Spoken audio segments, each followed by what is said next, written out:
जय हिंद दोस्तों, मैं अनिल कुमार स्वागत करता हूं आपका सिविल सक्सेस चैनल में। इस कोर्स में हम इंडियन पॉलिटी बाय लक्ष्मीकांत का 6th एडिशन कवर कर रहे हैं। हमने 2 चैप्टर कंप्लीट कर दिए हैं और 3rd चैप्टर चल रहा है salient features of the constitution. पिछले लेक्चर में हमने कुछ फीचर्स कवर किए थे और आज के लेक्चर में हम सारे फीचर्स कवर करके इस चैप्टर को कंप्लीट कर देंगे। अगर आपको रिवीजन के लिए पीडीएफ चाहिए तो आप मुझे इंस्टाग्राम, फेसबुक और टेलीग्राम पर मैसेजेस कर सकते हो। जैसे कि मैंने आपको बताया, एग्जाम के लिए रिवीजन और रिवीजन के लिए पीडीएफ बहुत जरूरी है। तो चलिए बाकी के फीचर्स के साथ आज का लेक्चर स्टार्ट करते हैं। Blend of rigidity and flexibility. American constitution rigid constitutions में से एक है। अगर उसमें कोई भी अमेंडमेंट करनी हो तो उसके लिए स्पेशल प्रोसीजर लगता है, जिसके लिए स्पेशल मेजोरिटी लगती है। और दूसरी तरफ ब्रिटिश कॉन्स्टिट्यूशन जो कि बहुत फ्लेक्सिबल है, क्योंकि वो रिटर्न नहीं है, उसमें चेंजेस करना बहुत इजी है।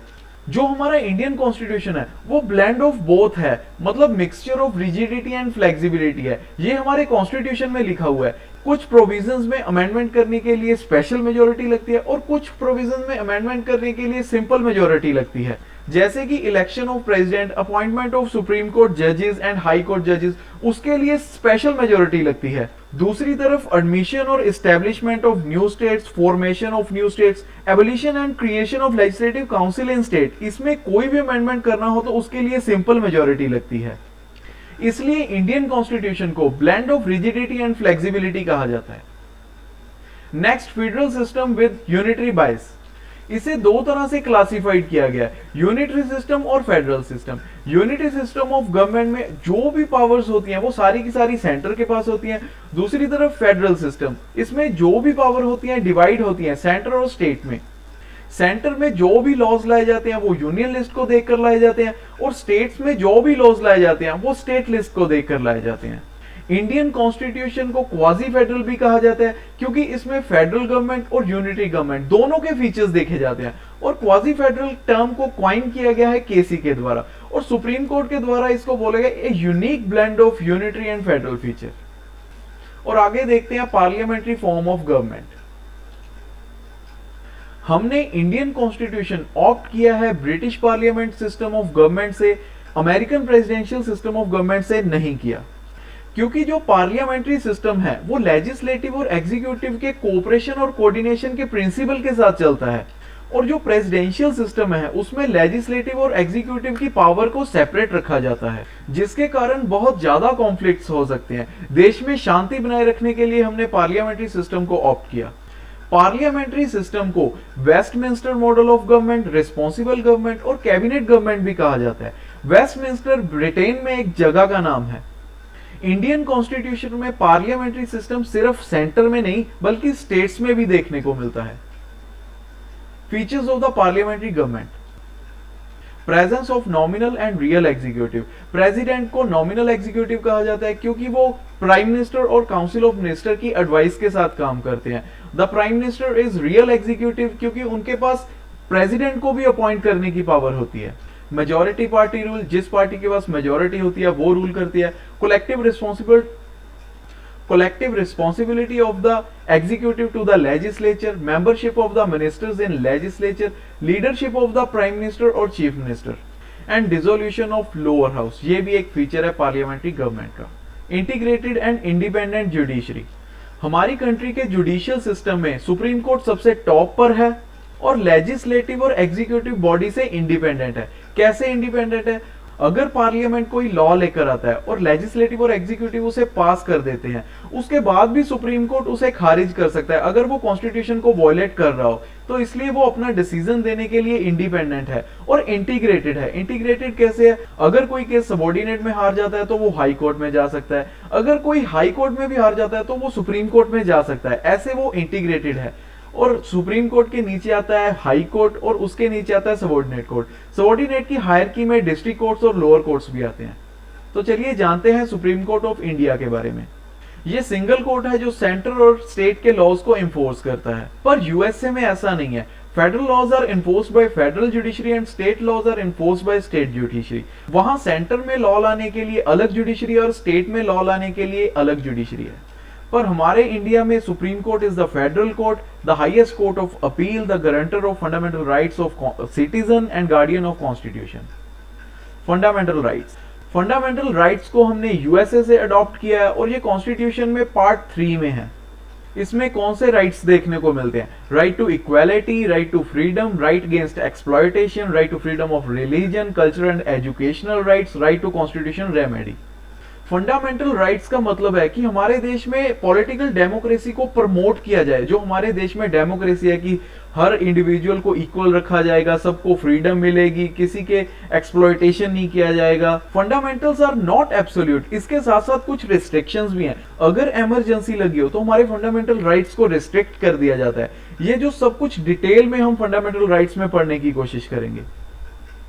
Directive principle of state policy, इसे पार्ट 4 में रखा गया कॉन्स्टिट्यूशन के, और डॉक्टर अंबेडकर के द्वारा डीपीएसपी को इंडियन कॉन्स्टिट्यूशन का नोबल फीचर्स कहा गया है और इन्हें क्लासिफाइड किया गया है 3 कैटेगरीज में, socialistic, Gandhian and liberal intellectual. Directive principle का मतलब है कि ideal of social and economic democracy को प्रमोट करना, मतलब सबको जस्टिस मिलना चाहिए, कहीं भी जाने की लिबर्टी होनी चाहिए, सबको इक्वल रखना चाहिए और सभी के अंदर फ्रेटर्निटी की भावना होनी चाहिए ताकि हम इंडिया को एक वेलफेयर स्टेट बना सकें। बट ये फंडामेंटल की तरह जस्टिशिएबल नहीं है। जैसे कि डीपीएसपी में बोला गया है to promote the welfare of people, अगर पीपल्स का वेलफेयर नहीं हो पाता तो इसके लिए आप कोर्ट में नहीं जा सकते, ये कोर्ट में इन्फोर्सेबल नहीं है। फंडामेंटल ड्यूटीज, ये इंडियन कॉन्स्टिट्यूशन के पार्ट 4A में दिए गए हैं। जो ओरिजिनल कॉन्स्टिट्यूशन था उसमें फंडामेंटल ड्यूटीज को नहीं दिया गया। अगर 1975 तक देखा जाए तो फंडामेंटल ड्यूटीज हमारे कॉन्स्टिट्यूशन का पार्ट नहीं थी, but during the operation of internal emergency 1975 से लेके 1970 के बीच 47 कॉन्स्टिट्यूशनल अमेंडमेंट ऑफ 1976 स्वर्ण सिंह कमेटी की रिकमेंडेशंस पर फंडामेंटल ड्यूटीज को ऐड किया गया।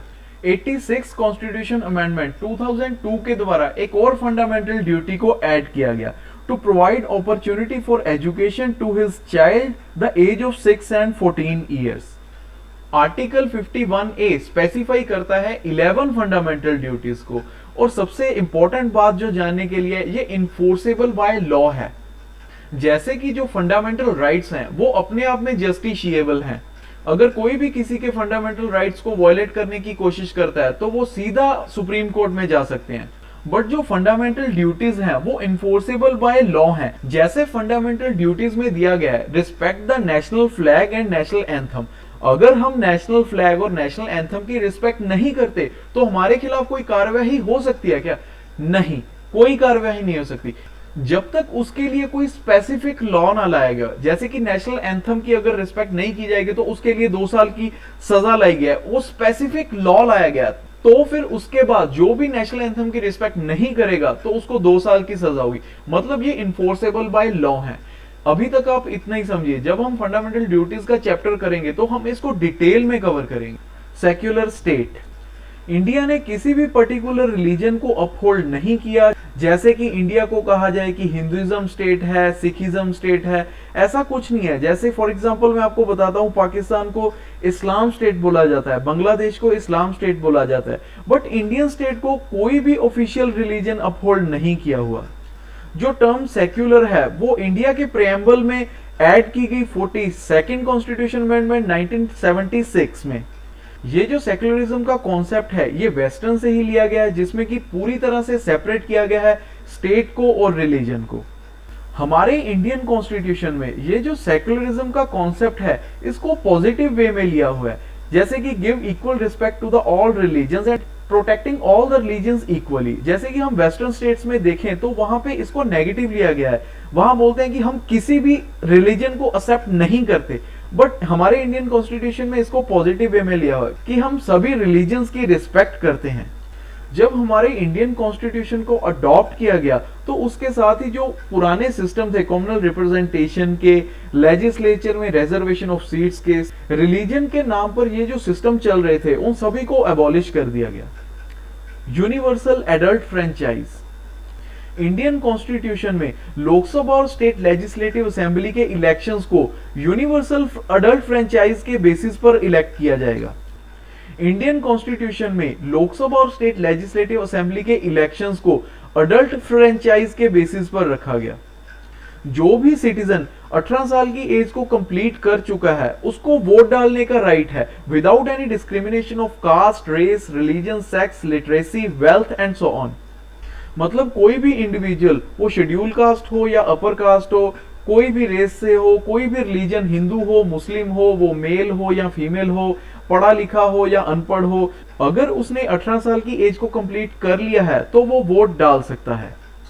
वोटिंग एज को रिड्यूस कर दिया गया था 21 से 18 तक 1989 में 61st constitution amendment act of 1988 के द्वारा।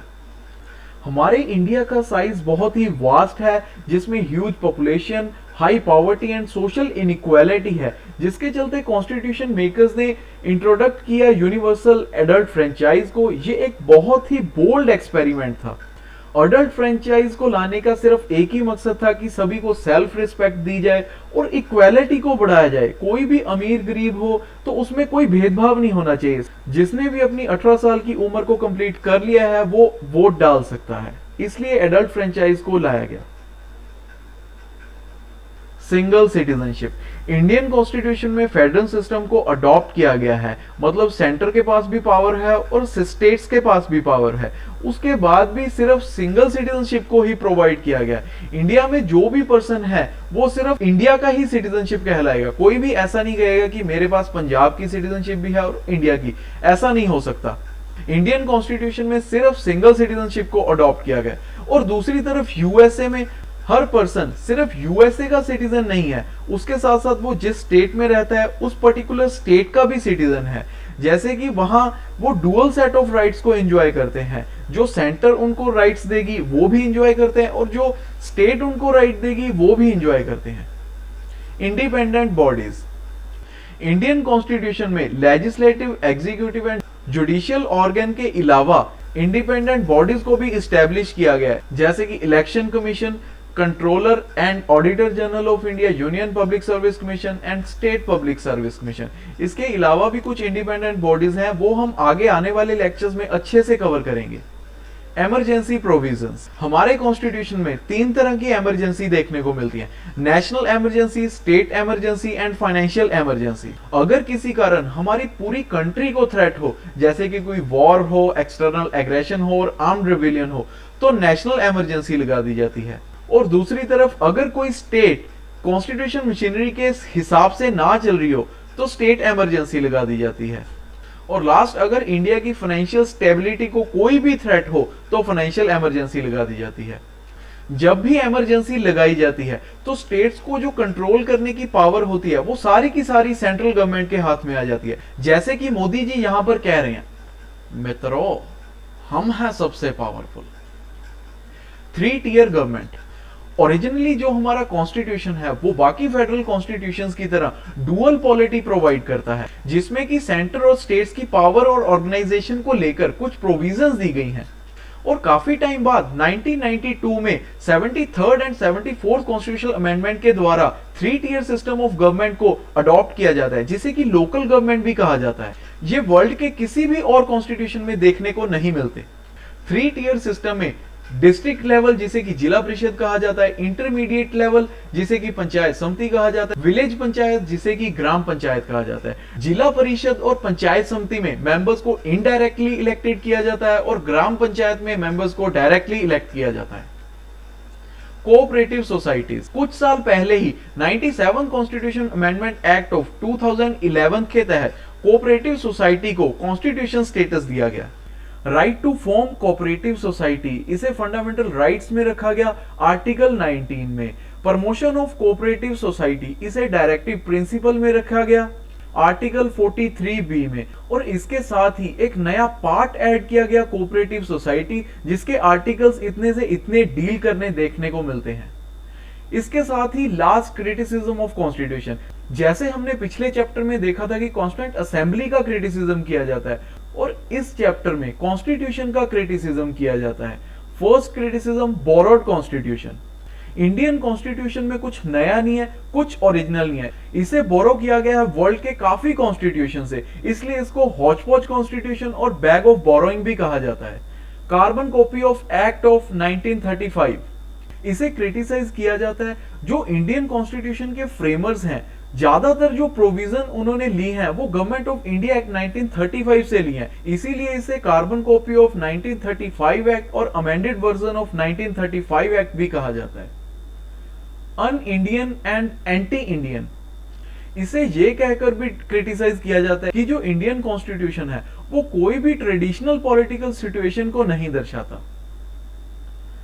अन Gandhian constitution, according to critics Indian constitution is un Gandhian, क्योंकि महात्मा गांधी को फादर ऑफ द नेशन कहा जाता था, पर इसमें गांधी जी के आइडियाज और उनकी फिलॉसफी को इंक्लूड नहीं किया गया।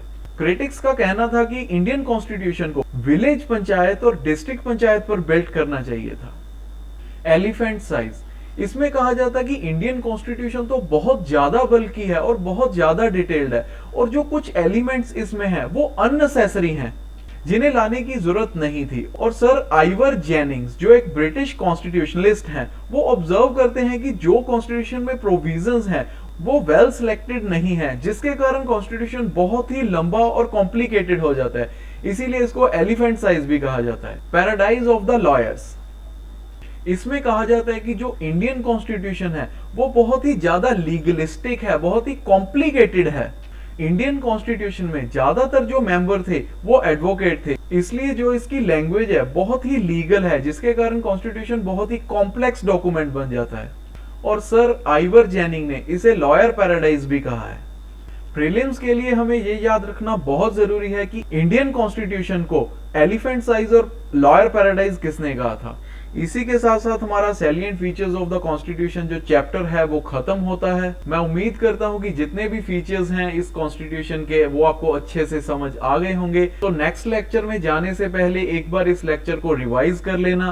पीडीएफ के लिए आप मुझे इंस्टाग्राम, फेसबुक और टेलीग्राम पर मैसेजेस कर सकते हो। ये जो फीचर्स हमने देखे हैं ये सिर्फ एक ओवरव्यू है, इस पर डिटेल चैप्टर आएंगे जिसमें हम सब कुछ अच्छे से कवर करेंगे। तो इसी के साथ अगर आपने चैनल को सब्सक्राइब नहीं किया तो सब्सक्राइब कीजिए और बेल आइकन को प्रेस कीजिए ताकि आपको नए लेक्चर्स की नोटिफिकेशन टाइम से मिलती रहे। स्टे होम, स्टे सेफ, जय हिंद।